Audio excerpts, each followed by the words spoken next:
നമ്മളെ പുണ്യം ചെയ്തു മോക്ഷം കിട്ടുമെന്ന് വിശ്വസിക്കുന്നു. പാപം ചെയ്താല് നരകത്തിൽ പോവും. പക്ഷെ ഭൂമിയിൽ വെച്ച് നമുക്ക് ചില വേദനകൾ ഉണ്ടാവും. ആ വേദനകളുമായിട്ട് നമ്മൾ ഭഗവാന്റെ അടുത്ത് പോകും, ക്ഷേത്രങ്ങളിൽ പോകും പ്രാർത്ഥിക്കാനായിട്ട്. എന്നിട്ട് ഭഗവാനോട് പറയും, ഭഗവാനെ നീ ഞങ്ങളെ ഈ ദുരിതത്തിൽ നിന്നും ഒന്ന് കരകയറ്റണമേ എന്ന്. ആ സമയത്ത് ഭഗവാൻ ചിലപ്പോ നമുക്ക് ഉത്തരം തരില്ല. ഭഗവാൻ എന്തുകൊണ്ടാണ് നമ്മുടെ പ്രാർത്ഥനകൾ കേൾക്കാത്തത്? ആ സമയത്ത് നമുക്ക് ചിലപ്പോ ഭഗവാനോട് ദേഷ്യം തോന്നാം. എത്രയൊക്കെ നമ്മൾ ഭഗവാനെ വിളിച്ച് പ്രാർത്ഥിച്ചെങ്കിലും ഭഗവാൻ നമ്മുടെ വിളി കേട്ടില്ലല്ലോ എന്ന് നമുക്ക് തോന്നാം. അതെന്തുകൊണ്ടാണ് ഭഗവാൻ നമ്മുടെ വിളി കേൾക്കാത്തത് എന്ന് നമുക്കറിയണ്ടേ?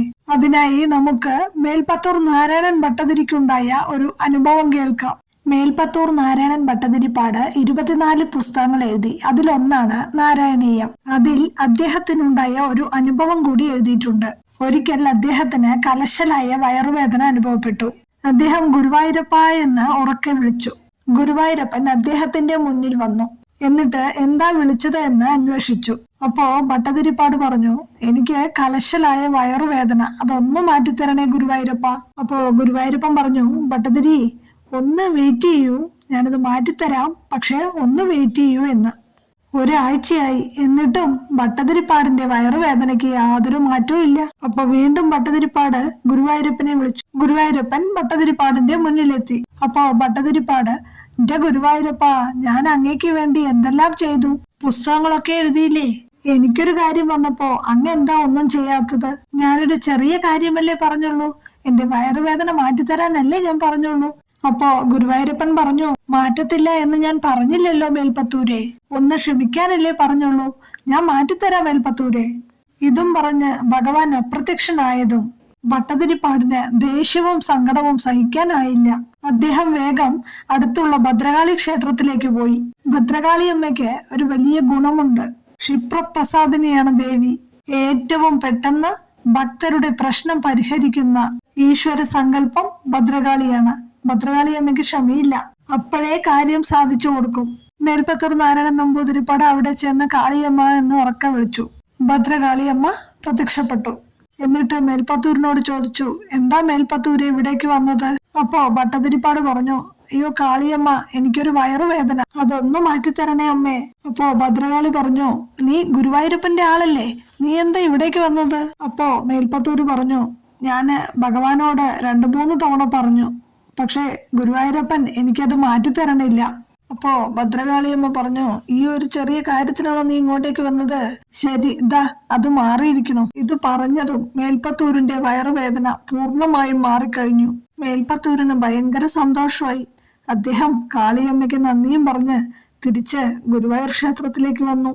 അന്ന് വൈകിട്ടത്തെ ഭദ്രദീപം കൊളുത്തിക്കഴിഞ്ഞ ശേഷം മേൽപ്പത്തൂര് ഗുരുവായൂരപ്പ എന്ന് ഉറക്കെ വിളിച്ചു. ഗുരുവായൂരപ്പൻ പ്രത്യക്ഷപ്പെട്ടു. അപ്പോ മേൽപ്പത്തൂരിന്റെ മുഖത്ത് ചെറിയൊരു പുഞ്ചിരി ഉണ്ടായിരുന്നു. ഇത് കണ്ട ഗുരുവായൂരപ്പൻ, എന്താ മേൽപ്പത്തൂരെ, ഒരു ചെറിയ ചിരി. അപ്പോ മേൽപ്പത്തൂര് പറഞ്ഞു, ഗുരുവായൂരപ്പ, ഞാൻ എന്റെ വയറുവേദന മാറ്റിത്തരാൻ പറഞ്ഞിട്ട് ഗുരുവായൂരപ്പൻ എനിക്ക് മാറ്റി തന്നില്ലല്ലോ. നോക്കൂ, ഭദ്രകാളി അമ്മ എനിക്ക് 1 സെക്കൻഡ് കൊണ്ട് എന്റെ വയറുവേദന മാറ്റി തന്നു.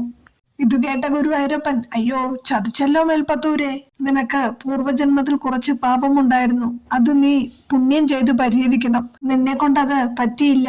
നീ പക്ഷെ വേറെ നല്ല കാര്യങ്ങളെല്ലാം ചെയ്തു, എന്നാലും പാപം ചെയ്തതുകൊണ്ട് നീയും അതിനു തക്ക ഒരു വേദന അനുഭവിച്ചാൽ മാത്രമേ അതിനൊരു പരിഹാരമാവുകയുള്ളൂ. അതുകൊണ്ടാണ് നിന്റെ വയറുവേദന ഞാൻ മാറ്റിത്തരാത്തത്. പക്ഷേ നീ ഭദ്രകാളിയമ്മയുടെ അടുത്ത് പോയി നിന്റെ വേദന ഉടനടി മാറ്റിയത് കാരണം നിന്റെ പാപം ചെയ്തതിനുള്ള പരിഹാരമായി നീ ഇനിയും അനുഭവിച്ചേ മതിയാവൂ.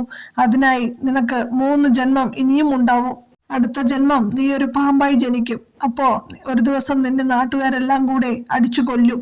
ആ ജന്മം അതോടെ അവസാനിക്കും. പിന്നെ നീ ഒരു കൂവളത്ത് ചെടിയായി ജനിക്കും. ഒരു ദിവസം പൂജാരി പൂജക്കായി കൂവളത്തല മുഴുവനായിട്ട് വലിച്ചു തീർക്കും.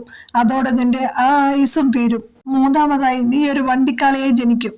പിന്നെ വണ്ടിക്കാരൻ നിന്നെ അടിച്ചടിച്ചു കൊല്ലും. അതോടെ നിന്റെ ആ ആയുസ്സും തീരും. അതിനുശേഷം നിനക്ക് മനുഷ്യജന്മം കിട്ടും. പിന്നെ നീ മോക്ഷത്തിലേക്ക് വരും.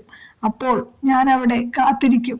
ഈ 3 ജന്മവും ഒഴിവാക്കാൻ വേണ്ടിയിട്ടാണ് മേൽപ്പത്തൂരെ ഞാൻ അല്പം കാത്തിരിക്കാനായിട്ട് പറഞ്ഞത്, ക്ഷമിക്കാനായിട്ട് പറഞ്ഞത്. ഇത് മേൽപ്പത്തൂര് തന്നെ അദ്ദേഹത്തിന്റെ പുസ്തകത്തിൽ എഴുതിയ ഒരു കാര്യമാണ്. അപ്പോ നമ്മള് ക്ഷേത്രങ്ങളിൽ പോയിട്ട് പ്രാർത്ഥിച്ചാല് നമ്മുടെ കാര്യങ്ങൾ അപ്പൊ തന്നെ നടക്കണമെന്നൊന്നില്ല. ചിലപ്പോൾ ഭഗവാൻ അത് വൈകിപ്പിക്കുന്നതായിരിക്കാം. ആ വൈകിപ്പിക്കുന്നത് നമ്മൾക്ക് നല്ലതിനുമായിരിക്കാം. പൂർവജന്മ പാപം, പൂർവീകരുടെ പാപം, പൂർവകർമ്മഫലം, ഇവ മൂന്നും തീർന്നാൽ മാത്രമേ നമുക്ക് മോക്ഷം ലഭിക്കൂ. ഇത് മൂന്നും ഒന്നിച്ചു തീർക്കാനായിട്ട് ഭൂമിയിൽ ആകെ ഒരു സ്ഥലമേ ഉള്ളൂ. അത് രാമേശ്വരം ക്ഷേത്രമാണ്. അവിടെ 22 കിണറുകളുണ്ട്. ആ 22 കിണറുകളിൽ നിന്നും വെള്ളമെടുത്ത് നമ്മുടെ തലയിൽ ഒഴിച്ച് പൂജാരി മന്ത്രം ചൊല്ലുകയാണെങ്കിൽ ആ പാപം എല്ലാം തീരും എന്നാണത്രേ വിശ്വാസം.